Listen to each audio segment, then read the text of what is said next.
Hi, welcome to my campaign. My name is Susan B Lochocki, and I am running for President of the United States. Welcome. So, I am here today to talk about my stance on retribution. Now, it's a tough one. Technically, a lot of things happened before we were even the United States. So, the United States is really technically not responsible for anything that happened before we became the United States.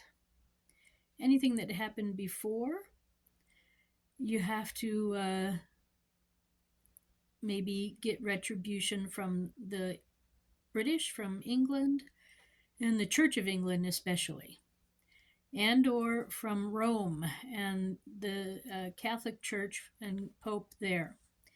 Because a lot of the discovery that was going on at the time of the Renaissance and after was following a directive from the Pope. The Pope, at some point, gave a directive called Doctrine of Discovery, and that meant that Christians were supposed to go out and discover and claim the lands and the people for Jesus, for Christ, for the Pope, for Christianity, or at least Roman Catholic Christianity. And so that's where the problem lies. It lies with religious beliefs. It's not really sanctioned by the United States. As far as the Church of England goes, they're actually not really following the Pope. So I don't know when that break happened, but technically, I don't think they were following the doctrine of discovery at that time, but I'm unsure. It's actually not my problem to know that. I am a U.S. citizen running for President of the United States.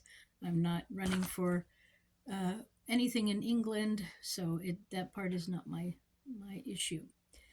But sadly, a lot of presidents and Congress people and people in power, they go into power and they have to take an oath.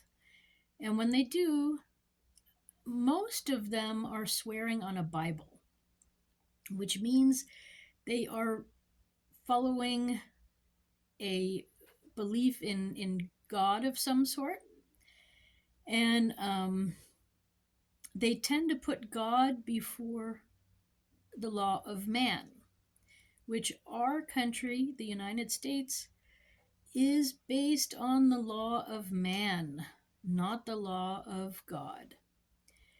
And therefore, they're kind of breaking the law there. So, the other thing that I need to say is in our Constitution, not only do they not mention God, except for the fact that you have the free choice of believing, and that the government should not create any law surrounding it, and declaring that we have a specific religion. So we have freedom of religion and we have freedom of our own religion to believe, but we have freedom from religion as a country. And the founding fathers, they knew what they were doing when they did that. They didn't want us to be a Christian nation, otherwise they would have said so.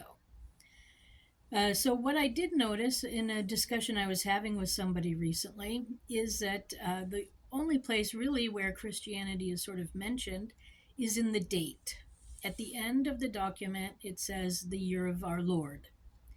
And that struck me as kind of funny, but that is the date system that we have. It's, in my opinion, the business system that we have currently.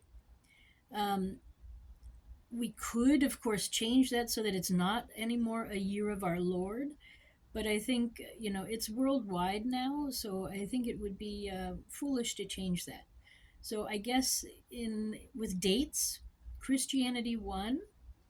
So, congratulations to the Christians out there. You have at least the date. Um, but I wanted to mention this. In our Constitution,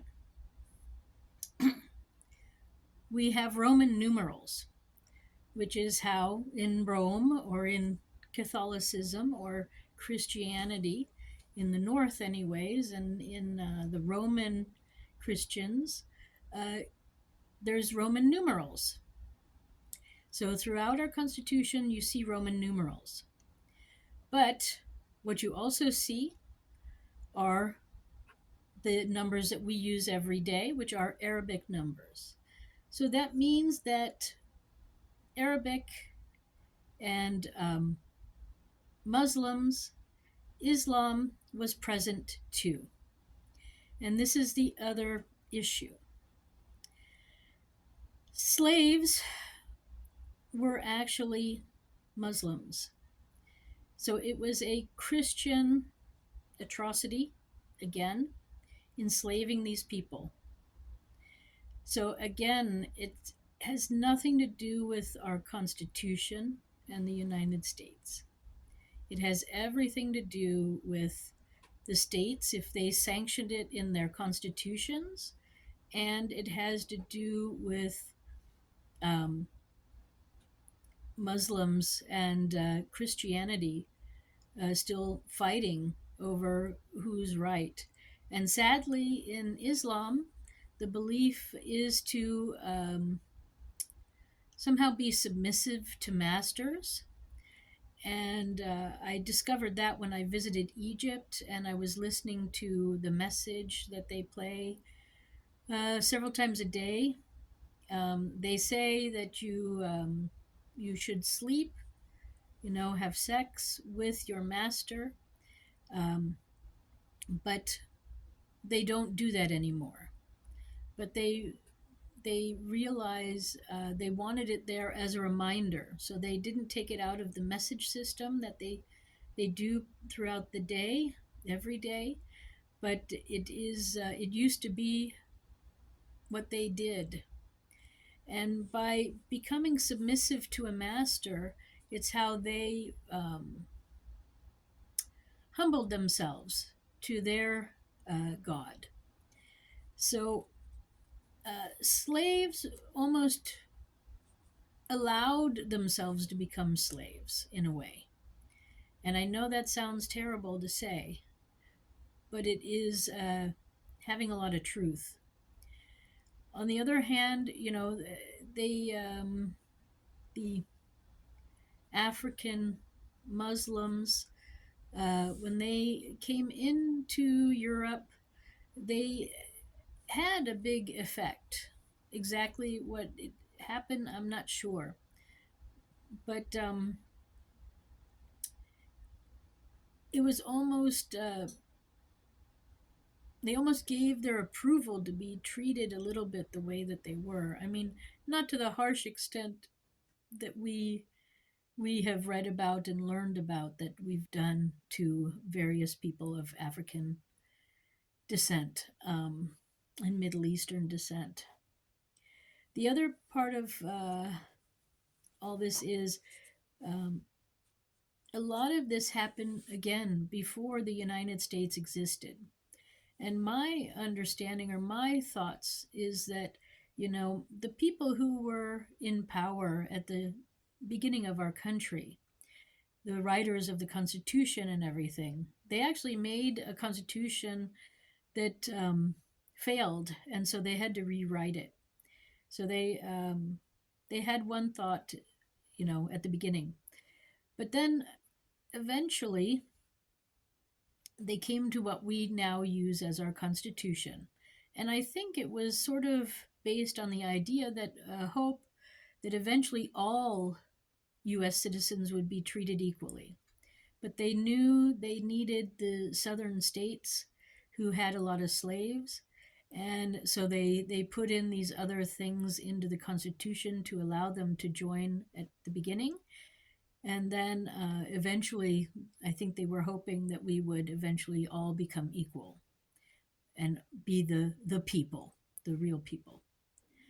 So that's how I interpret a little bit our situation, our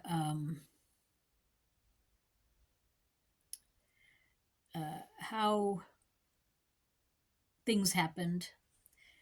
Um, what I will say is retribution. I think, you know, to give one lump sum retribution, I think is not possible. I think we're still healing even from everything. And maybe this video helps everybody to understand um, it's actually a religious war that we have been fighting for the longest time, and we need to stop. Religion does not belong in our government, so that's number one where we have to begin.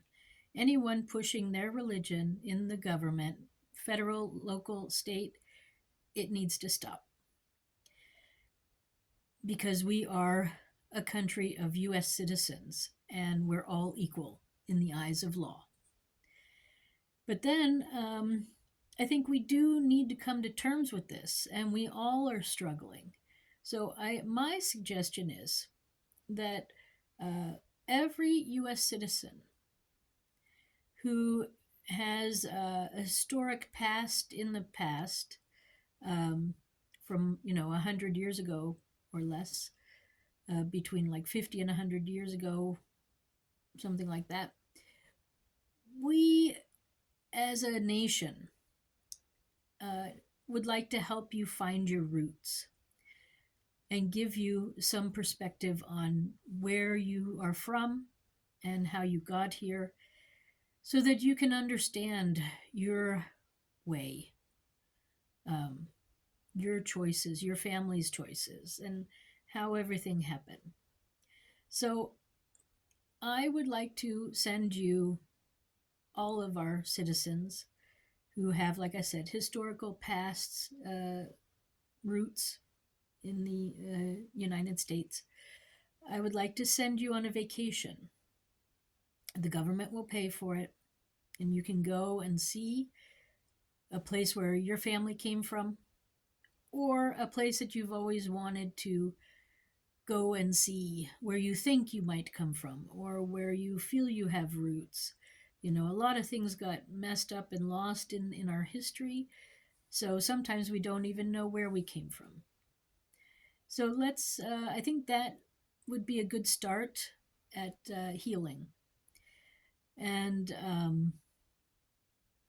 it's important. Roots are important. And I think, too, when you go to your homeland, your roots land, you will experience some things. I found that to be true for me when I came to Europe, and I lived there now for 20 years, and now I'm returning. But when I went there, I really felt somehow my roots. I didn't actually get to Poland, which I'm apparently half Polish. So I would like to get there once, but it was close to when everything was happening, with the walls coming down and the breakup of the Soviet, the Eastern Bloc. And so it wasn't really a good time for me to go. Plus, I was trying to raise a family and stuff. So now I would like to go. And I probably will, over the next couple of years, get to Poland finally. But just getting to Switzerland and Germany and France and England, this is also part of my background. And so I felt, I feel better. I feel more grounded. I have a better understanding of my history, my family's history, and it helps. So I think this is a good place to start. And perhaps maybe every president should come up with their way of helping the people of the United States come to terms with the past, whatever that may be. But, anyways, this is my plan. So, I would like to send you to Africa, to Asia, to Europe, to South America, So let's, I guess, possibly Australia, although, yeah, I think they have their own issues there. So I think that's a good place to start with the retribution. I say I'm not really for it, but I am for it to a certain extent that we can offer this opportunity and this beginning. I would suggest that you maybe look into suing the Pope, you know, the Pope's office, and or England, because that's where a lot of this all started. And I guess Spain too. There's right, or Portugal, places like that. Anyway, that's my stance on retribution. I would like to sit down and talk with the Native Americans. Uh, we need to come up with a plan for them and see how they're feeling as far as U.S. being U.S. citizens and things like that. Because yeah, it is a time. It's a good time to heal. Um, as you know, I am an atheist, so I do not have a God, and there's nothing influencing uh, my following of the laws of the land. That's the best way I can say it. So I thank you for stopping by. My name is Susan B Lochocki, and I am running for President of the United States in the year 2024. So I hope you vote for me, and I wish you a nice day. I approve of this message. Bye for now.